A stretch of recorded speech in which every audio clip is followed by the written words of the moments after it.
ഈ മാവ് എന്ന് പറയുന്നത് പിന്നെ ഞാൻ എൻ്റെ അടുത്തുള്ള പിന്നെ ഇത് ഉണ്ടായിരുന്നു, പച്ചവാഴപ്പഴം ഉണ്ടായിരുന്നു, റോബസ്റ്റ് നമ്മൾ പറയുന്ന ആ പച്ചവാഴപ്പഴവും പിന്നെ പഞ്ചസാരയും കൂടി നല്ലോണം ഇങ്ങനെ ഞൗണ്ടി ഇങ്ങനെ ചതച്ചു. അതിനുശേഷം പിന്നെ ഒരു നേന്ത്രപ്പഴം ഉണ്ടായിരുന്നു, അത് പുഴുങ്ങിയിട്ട് അതും ചേർത്തു.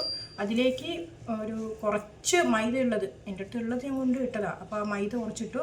പിന്നെ അരിപ്പൊടിയാണ്, നൈസ് അരിപ്പൊടി. ഇതെല്ലാം കൂടി മിക്സ് ആക്കിയിട്ട് നല്ലോണം കുഴച്ച് ഒരു 2-3 മണിക്കൂറായി ഞാനിങ്ങനെ വെച്ച് നല്ലോണം കുഴച്ച് ഇങ്ങനെ വെച്ചതാണ്. കുറച്ച് നെയ്യ് ഇട്ടിട്ട് കുഴച്ച് വെച്ചു.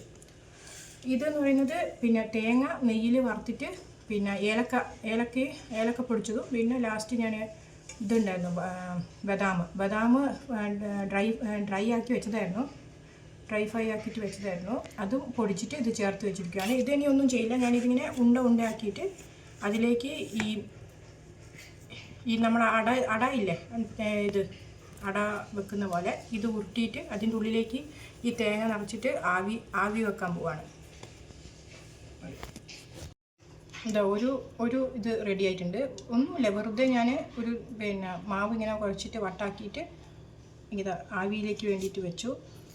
പിന്നെ ഇത് ഒന്നും കൂടി കാണിക്കാം ഞാൻ ചെയ്യുന്നത്. നിങ്ങൾക്ക് ഉണ്ടാക്കാം, ഒന്നും എണ്ണയിൽ വറുത്ത് കുരണ്ടാന്ന് ചോദിച്ചിട്ടാണ് ഞാൻ ചെയ്യുന്നത്.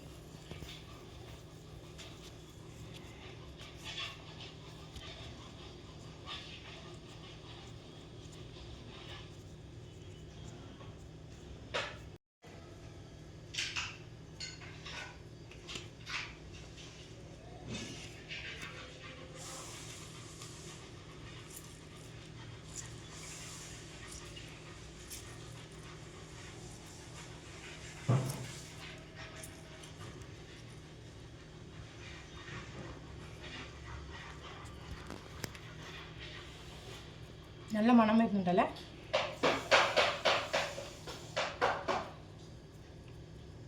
നെയ്യിൻ്റെ മണം, തേങ്ങ നെയ്യിൽ വറുത്തുകൊണ്ടുള്ള ഒരു മണം വരുന്നുണ്ട് നല്ല.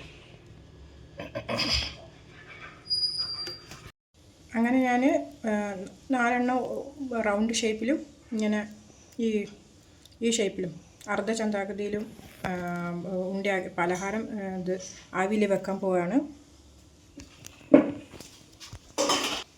അങ്ങനെ 20 മിനിറ്റ് ഞാൻ ആവിയിൽ വേവിക്കാൻ പോവാണ്. 20 മിനിറ്റ് കഴിഞ്ഞിട്ട് നമുക്ക് തുറക്കാം. അങ്ങനെ നമ്മളെ ആവിയിൽ വേവിച്ച പലഹാരം റെഡി ആയിട്ടുണ്ട്. അപ്പോൾ ശരി, ബായ്.